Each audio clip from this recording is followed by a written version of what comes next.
Del Robertson. Her middle name is Troublemaker, so I understand.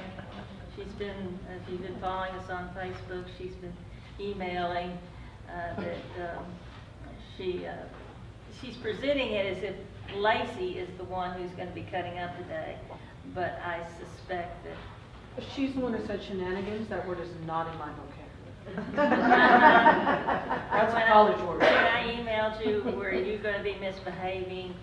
You took the fifth. Oh, was that you? Yeah, that was me. Del is a Texas author with Affinity. She loves reading fantasy, history, and the unusual offbeat stories and mixing these elements into her work. Her first novel, that was published by Affinity, was a swashbuckling pirate adventure called Taming the Wolff. Her other work includes the sword-wielding heroine of My Fair Maiden and the real story of Saint Nick in Thundersnow and Lightning. And Del's contribution to our Lone Star anthology is Remember Me. And we've been pestering her to make that into a novel. In fact, we've been lobbying quite hard to get her to do So this. have we actually, right? Oh, well. All right. Nothing like a little pressure. Right. She keeps saying manana, manana. And I keep waking up. Okay, so I mostly deal with historical romance because historical fiction doesn't sell. Also historical fantasy because, again, historical fiction doesn't sell. So since I've got a couple of things I'm working on, I actually brought, I'm going to read to you from My Fair Maiden, which this is kind of cool. It started as a novella, and then the two main characters, Bodhi and Gwen, they were screaming for some more screen time, so to speak.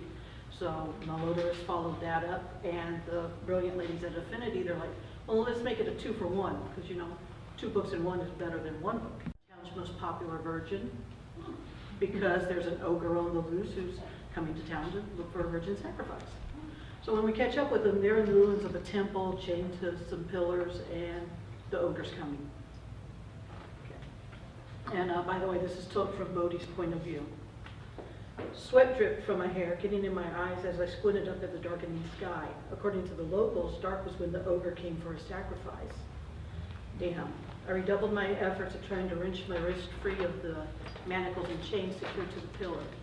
Iron refused to bend, and before long, I was resting my back against the column as I closed my eyes and tried to catch my breath. Bodhi, I'm sorry. I didn't know they would do this to you. I was only trying to find a way of saving myself, said Gwen. I opened my eyes and leveled a look at the maiden. She was shivering. It was cooler up in the hills, even with the shelter of the forest surrounding us. It'd get cooler still as the sun set.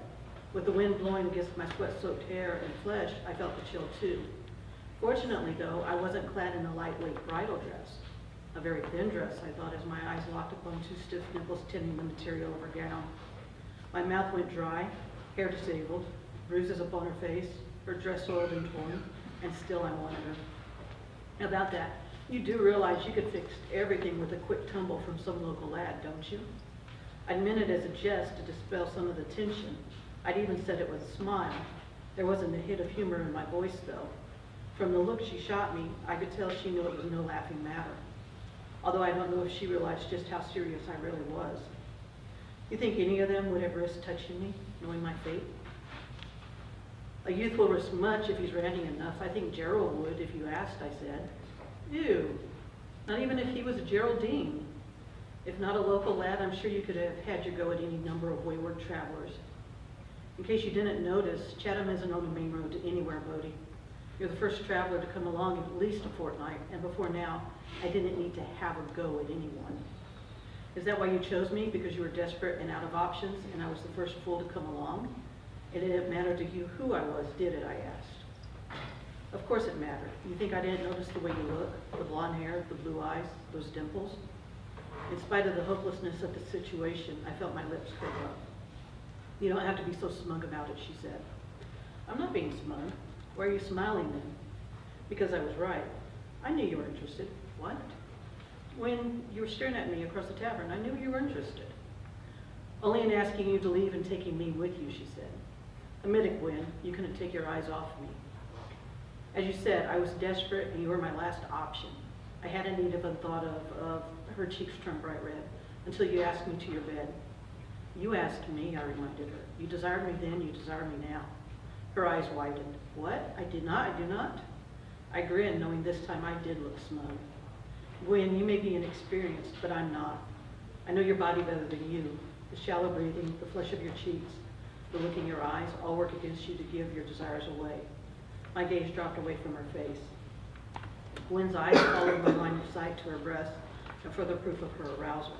She struggled against her chains, and I'm certain if she could, she would have covered herself with her hands. As it was, she could do nothing to shield herself from my stare. She let loose an exasperated breath, and I couldn't help but see the way her chest rose and fell with each exhalation. Gwen, the solution to your problem is simple, I advised. The reach of my chain is sufficient. Once I've had you, no one, not even a half-blind ogre, would doubt that I've taken you from maiden to woman. Oh, your arrogance knows no bounds. She turned her head away. Then, as if she could still feel my eyes upon her, she turned so that her bosom was no longer in my direct line of sight.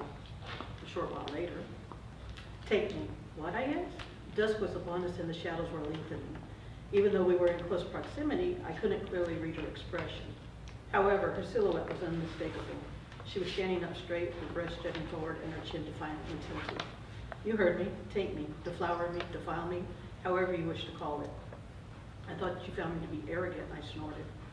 I do. You are. You're also cocky, conceited, and jaded. Booger you, was my response. Add rude to the list of your traits. Gwen, I may be bold and rude, but you're hardly what I'd term sweet and innocent.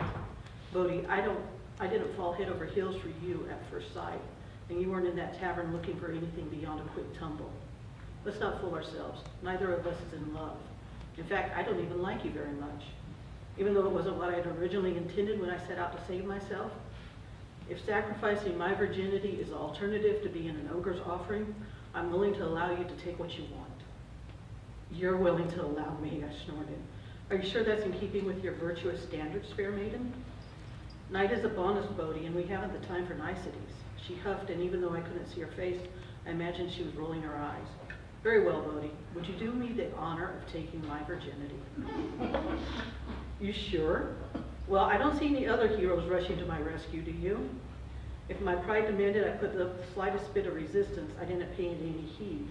I closed the distance between us. With my left hand and arm stretched behind me and my body turned at an awkward angle, I found just enough length in my chain to reach her. I reached out, grabbing her behind the head with my right hand and pulling her to me for a bruising kiss. She gasped and her mouth opened beneath mine. My tongue dipped deep inside, tasting her wet heat before withdrawing. My lips were everywhere, her ear, her cheek, and at the line of her jaw. She tilted her head back and I had access to her neck. I licked, nipped, and sucked at her pulse point. I kissed my way down her neck to her cleavage. I kissed and licked at the flesh left open by her bridal gown. My fingers closed on the bodice, determined to tug down the garment. Bodhi. Gwen, I murmured in response. Bodhi. This time I recognized something other than passion in her voice. There was ardor, of course, but there was also a sense of urgency. I drew back. Her flesh shimmered with moisture from my kisses, and my fingertips were still hooked within her bodice. I blinked at her, my breath ragged and showing in heated puffs upon the cool air. Bodhi, what are you doing? She was also short of breath, and her bosom heaved with each word she spoke. I think that would be obvious. Well, yes, but, I want to make certain your body's ready for me, I said. Given the circumstances, I thought I was being rather considerate. Believe me, Bodhi, I'm as ready as I'm going to be, she said. Your first time, I tried to sound romantic as I cupped her breast, should be special. If I don't die, Bodhi, that'll be special enough. Can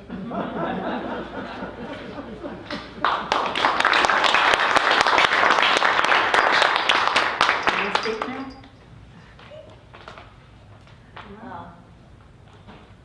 Did you want to read some more? Nah, I do. All right, come on, give us a work in progress. I tell you about it, but I have to kill you. The bosses are here. I'm okay with that. Really? A little warm, huh? Yeah, a little warm. Yeah. I think the temperature's changed in here. Anybody have any questions for Dal? You gonna give us a When's hand? Manana? Tomorrow. Yes, I'm bilingual. You want to give them a Lost little by that. overview of what your Remember Me is about? Yeah. Okay, so, you've got the book to hold up to plug it?